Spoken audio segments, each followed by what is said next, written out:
Hey everybody, it's time for the July Joe Biden Donald Trump general election prediction. I did not do one of these last month because of the Trump conviction. Back then, I expected Biden to get about a 1 or 2 point boost. For the most part, it seems like that's what's happened. And while we go over the background, I'm going to start by filling out the obvious safe states on the map. And these are expected to be over a 10-point margin. Now, this prediction is after the debate that just happened, but we all know that one seems like it was a bad one for Biden. So it's very fresh. I'm sure there's going to be some polls coming out pretty soon. There's a lot of polarization out there, but from that, I would also expect Trump to get about a 1 or 2 point, maybe a 3% boost. I want to see if there's lasting damage from that debate, and I also want to see what happens with Trump's sentencing as well as his VP pick. So starting next month, I think it's going to be easier to fill out the maps as we get closer to the election, but now that we're about 4 months out, I made a few changes, but I did not get too crazy. If you're here to see New Jersey or New York getting competitive, you're not going to find it. I will say if the election were right now, then I think it is very likely that Trump would win. So if everything stays exactly the same, that's what I think would happen. However, there's a lot of time left. Maybe Biden recovers some and Trump stumbles a little bit. So this is trying to project ahead. It's not what would happen today. So with that said, we've got most of the safe states filled out. So far, the map looks similar to what we would expect. Some people point to New York or New Jersey getting down under 10. I've seen the polls. I think it's more likely in New Jersey than New York. I'm not saying that can't happen. I'm saying at this point, I still think it's too far off and a little bit too unlikely. But even if these got down to 11-point margins for Biden, that would still be a significant shift toward the right. So as always, some of these margins are borderline. You might be just above or just below my rating. For Biden in Colorado, there is a chance that he's so unpopular this could get down under 10. That's one I'm going to want to look at in the future. But for now, I think the fairest thing to do is to just leave it at safe. So a couple more safe states we're going to put in here for Trump are going to be Iowa and Ohio. Previously, I had these as just under 10 points for Trump. At this point, I think I'm ready to say that they're going to hit double digits. It might not be 12 or 13, but I think 10, maybe 11 points is reasonable enough. And the last safe vote for Trump is going to be Maine's 2nd Congressional District. Now, if we go down to the likely states, these are expected to be between a 5 and a 10-point margin or otherwise have an outside chance of being competitive. So for Joe Biden, I've got 3 states, and I know some of these are going to be disputed, but first he's going to get New Mexico. In the last election, this hit 10. This time I could see it going at least 2 or 3 points toward the right. And then in the Northeast, we've got New Hampshire. Now, this was very close to being leans. Right now, I think it's at about a 5 to 5.25-point margin for Biden. And very similar in Virginia, I'm also going to keep this as likely for Biden. This is also just at about 5 points. I've heard a lot of people say this race is tied. It's going to be competitive. Maybe even Trump could flip it. For right now, fresh off that debate, I want to give it a little bit of time and see what happens with the polls. So I'm not going to make a change yet, but even so in this map, this is a 5-point shift toward Trump. That's not insignificant. So again, those are borderline ratings and they could go leans. Now let's go down to the likely states for Trump. So we've got 2 of them. They're the usual states. We've got Texas and Florida. These are going to be closer to going safe than they are to leans. Again, it's just too soon off the debate for me to move them to safe. I'm going to wait and see what happens, but they're going to be likely for Trump. Now we can go down to the more competitive states. Leans are under 5 points and tilt are 1 point or less. So let's start in the West with Nevada. Here's a state where Trump has consistently led in the polls. It's also a state that Biden won last time by about 2.5 points. I also tend to think the polling could be underestimating Democrats, and by election day their support could go up. But after that debate performance, all bets are off. I previously had this at tilt for Biden. For now, I'm going to have to move it slightly toward Trump, and that is going to cause the state to flip, and Trump is going to get it. I'm going to keep it at a tilt margin. Next door in Arizona, I've had this as a tilt for Trump. He's consistently led in the polls far more than I thought he would. So I think it's fair to give him at least a 1 or 2 point bounce here. That's going to take this from tilt to leans for Trump. Next, let's look at Nebraska's 2nd Congressional District. This is one that got a little bit redder after redistricting, but it does overall favor Biden by a little bit. Trump won it in 16 before redistricting, but he easily lost it last time. I do think Trump could win this. It's not at all out of the question.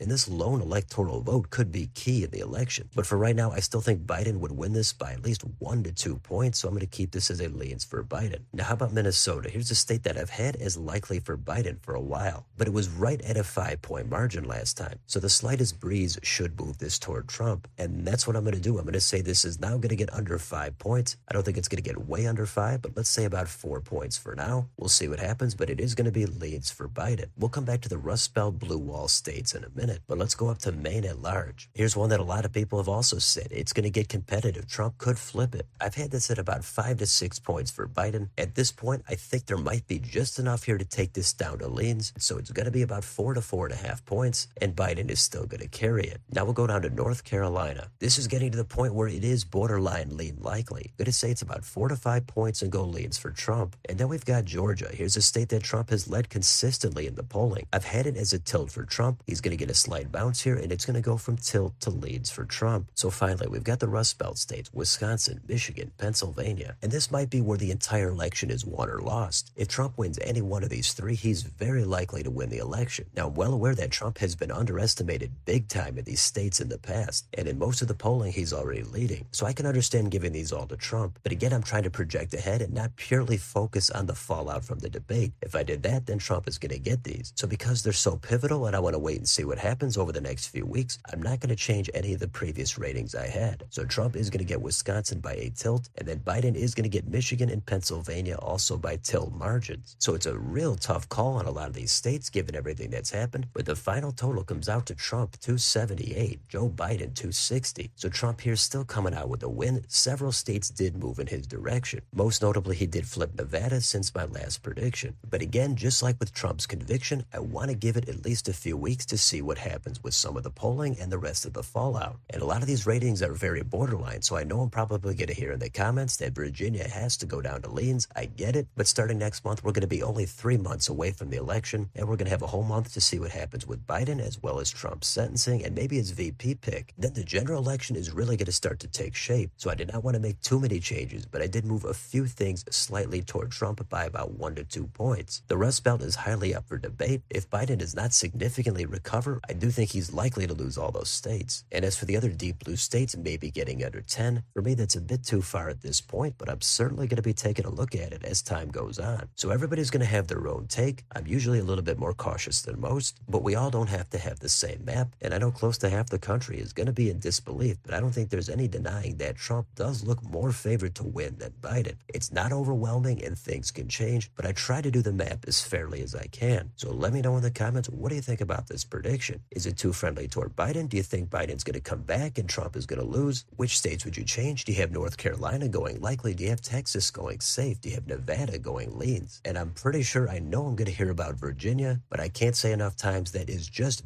barely over a likely margin. But let me know down below on your way out. Don't forget to like, share, and subscribe. Join if you'd like to support the channel. Hit the bell for notifications. Thanks for watching, and I'll see you next time.